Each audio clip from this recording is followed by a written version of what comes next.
जय माता दी दोस्तों, राधे राधे। आज है सप्तमी यानी कि नवरात्रों का 7वां दिन। नवरात्रि के 7वें दिन श्री दुर्गा सप्तशती के आखिरी 2 अध्याय 12वें और 13वें अध्यायों का पाठ किया जाता है। इन अध्यायों में देवी के चरित्रों के पाठ का महात्म्य बताया गया है। माँ स्वयं कहती हैं कि यह उनका महात्म्य महामारी से उत्पन्न हुए संपूर्ण उपद्रवों को शांत कर देता है। भक्तों, कई लोगों के मन में यह सवाल होता है कि दुर्गा सप्तशती का पाठ केवल 7 दिन ही क्यों करना चाहिए? नवरात्रि तो 9 दिनों के होते हैं। या तो संपूर्ण सप्तशती का पाठ एक दिन करना चाहिए या पृथक पृथक नवरात्रि के अलग अलग दिनों में सप्तशती के अलग अलग अध्यायों का पाठ करना चाहिए। भक्तों, जैसे कि आप जानते हैं, नवरात्रों में भक्त माँ दुर्गा के रूपों का ध्यान करता है। ध्यान से भक्त के सप्त चक्र जागृत होते हैं। प्रथम नवरात्र में भक्त माँ शैलपुत्री का ध्यान कर मूलाधार चक्र को जागृत करता है, क्योंकि माँ शैलपुत्री मूलाधार स्थिता है।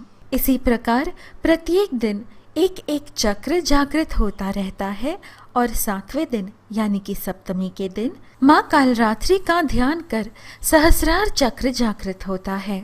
पूर्व चक्र जागृत ना होने पर वह चक्र जागृत नहीं होता। इस प्रकार मूलाधार, स्वाधिष्ठान, मणिपुर, अनाहत, विशुद्ध, आज्ञा और सहस्रार चक्र इसी क्रम में जागृत होते हैं। दुर्गा सप्तशती बहुत शक्तिशाली है। इसके पाठ से भी यह चक्र जागृत होते हैं। इसी कारण या तो संपूर्ण दुर्गा सप्तशती का पाठ एक साथ करना चाहिए या अलग अलग दिनों में अलग अलग अध्यायों का पाठ करना चाहिए। किसी भी दिन किसी भी अध्याय का पाठ नहीं किया जाता। इनका एक क्रम निर्धारित है।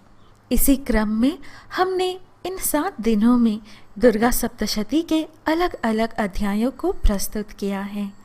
कल अष्टमी के दिन संपूर्ण दुर्गा सप्तशती का पाठ करना चाहिए। आज सप्तमी के दिन दुर्गा सप्तशती के अंतिम 2 अध्याय 12 व 13वें अध्यायों का पाठ किया जाता है। आइए श्रवण करें। जय माता दी। देवी बोली, हे देवताओं, जो पुरुष इन स्तोत्रों द्वारा एकाग्रचित होकर मेरी स्तुति करेगा उसके संपूर्ण कष्टों को निस्संदेह हर लूंगी।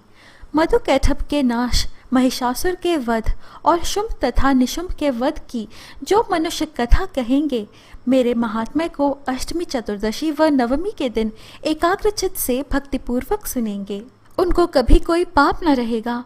पाप से उत्पन्न हुई विपत्ति भी उनको ना सताएगी। उनके घर में दरिद्रता ना होगी और ना उनको प्रियजनों का बिछोह होगा।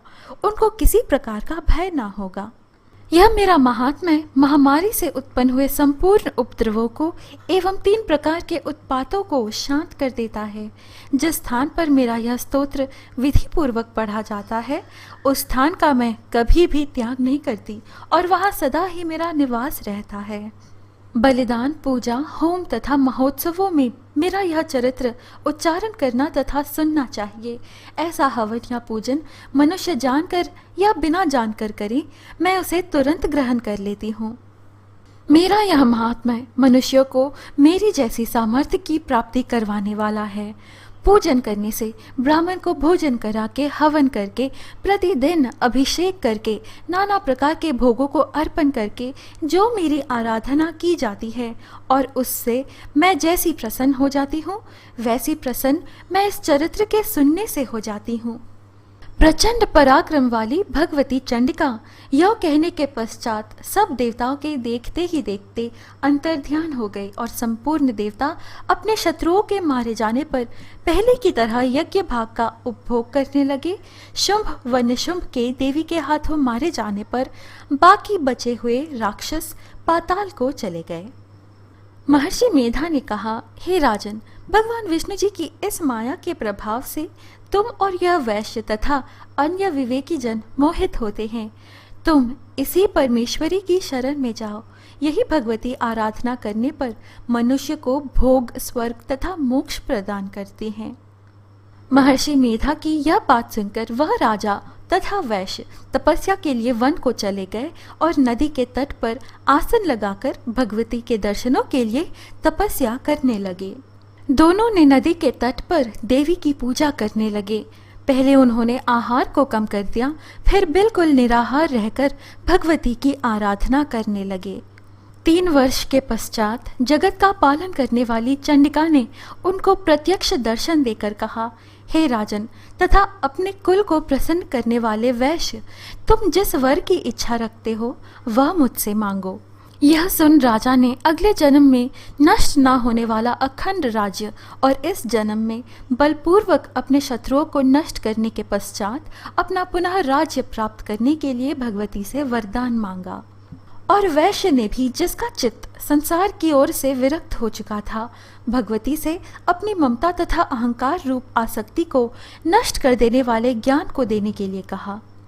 देवी ने कहा, हे राजन, तुम शीघ्र ही अपने शत्रुओं को मारकर पुनः अपना राज्य प्राप्त कर लोगे। तुम्हारा राज्य स्थिर रहने वाला होगा।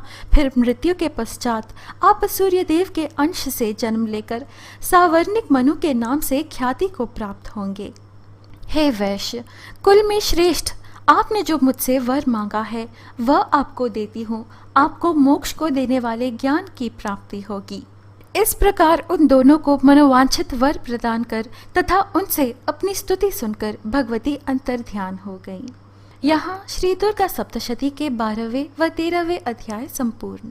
भक्तों, आशा है आपको आज की यह प्रस्तुति अच्छी लगी। जय माता दी लिखकर इस वीडियो को लाइक करना ना भूलें। नवदुर्गा की कथाएं, दुर्गा सप्तशती के अन्य अध्याय और आध्यात्मिक वीडियोस पाने के लिए कृपया हमारे YouTube चैनल पवित्र वचन को सब्सक्राइब कर हमसे बने रहिएगा। अब मुझे अनुमति दीजिए, जल्द मिलेंगे अगली वीडियो में। जय माता दी।